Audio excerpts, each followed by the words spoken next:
नमस्कार, वीकेबी न्यूजच्या सुपरफास्ट बातम्यात आपलं स्वागत।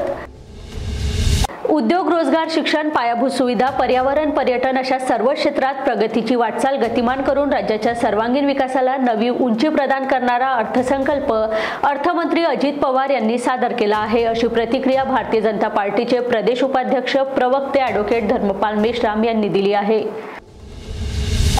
राज्यातील उर्दू शाळांमध्ये कार्यरत मराठी शिक्षकांना कायमस्वरूपी करण्याचा आणि मराठी विषयाच्या अध्यापनाची सुरुवात पहिल्याच इयत्तेपासून करण्याचा प्रस्ताव महाराष्ट्र राज्य अल्पसंख्याक आयोगाने शिक्षण विभागाला पाठवला आहे।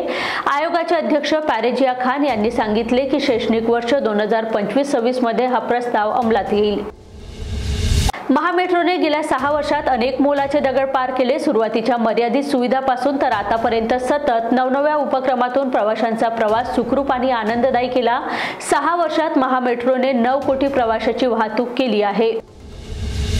पोडोली गावाच्या विकासासाठी पाणी पुरवठा योजना, सिमेंट रस्ते आणि वाचनालय उभारणीसाठी भरीव निधी उपलब्ध करून दिला आहे। आगामी काळात या परिसरातील सर्वांगीण विकास करण्यासाठी मी कटिबद्ध आहे, अशी प्रतिक्रिया आमदार सुधीर मुनगंटीवार यांनी दिली। उपराजधानीतील वाहतुकीची समस्या दिवसेंदिवस वाढत असून अपघाताचे प्रमाण देखील चिंताजनक आहे। हीच बाब लक्षात घेऊन नागपूर पोलिसांनी अपघात रोखण्यासाठी मिशन जीवन रक्षा ही मोहीम हाती घेतली आहे। पोलिसांनी शहरातील 18 ब्लॅक स्पॉटचा शोध घेतला असून तेथील अपघात कमी करण्यासाठी भर देण्यात येणार आहे। या सर्व ब्लॅक स्पॉटवर रिफ्लेक्टर्स असलेले बॅरिकेड्स लावण्यात येणार आहे।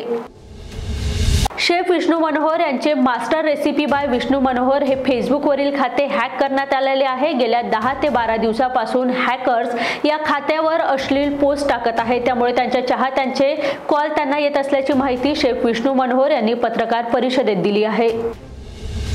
नागपुरातील पाचपावली कुंभारपुरा येथील शास्त्री गार्डनच्या मागे असलेल्या झोपडपट्टीला रविवारी रात्री भीषण आग लागली। या घटनेत येथील रहिवाशांच्या घरांचे मोठे नुकसान झाले। हा मुद्दा सभागृहात उपस्थित करताना दटके म्हणाले, घरातील महागड्या वस्तू जळून खाक झाल्या आहे। घटनास्थळी चौकशी करून नुकसान झालेल्या कुटुंबांना 20 लाख रुपयाची तातडीने मदत करावी। सुनेने आपल्या खास मित्राला घरी बोलवून स्वतःच्या घरात दरोडा टाकण्याचा कट रचला। कटानुसार मित्राच्या मदतीने सासूला घरात बांधून दागिने आणि रक्कम पळविल्याची खळबळजनक घटना सोमवारी दुपारच्या सुमारास कळमना पोलीस ठाण्याच्या हद्दीत घडली। या प्रकरणी पोलिसांनी घरात घुसून मारहाण आणि जबरी चोरीचा गुन्हा दाखल केला आहे। महाराष्ट्र राज्य मार्ग परिवहन महामंडळ आर्थिक संकटात असून सर्व प्रकारची थकीत देणी चुकती करण्यासाठी तसेच नवीन गाड्या घेण्यासाठी महामंडळाला 7,000 कोटीची गरज आहे, परंतु अर्थसंकल्पात पुरेसा निधी दिसत नसल्याने एसटीची झोळी रिकामीच असल्याचे दावा महाराष्ट्र एसटी कर्मचारी काँग्रेसचे सरचिटणीस श्रीरंग बर्गे यांनी केला आहे। राज्यातील विधानसभा निवडणुकीपूर्वी लाभार्थी म्हणून पात्र ठरविण्यात आलेल्या भंडारा जिल्ह्यातील लाडक्या बहिणीच्या प्रस्तावाची 7 मार्च पूर्वीच फेर तपासणी पूर्ण झालेली आहे। या तपासणीत जिल्ह्यातील 17,183 लाडक्या बहिणींना वेगवेगळ्या कारणामुळे मुख्यमंत्री माझी लाडकी बहीण योजनेच्या लाभासाठी अपात्र ठरविण्यात आले आहे।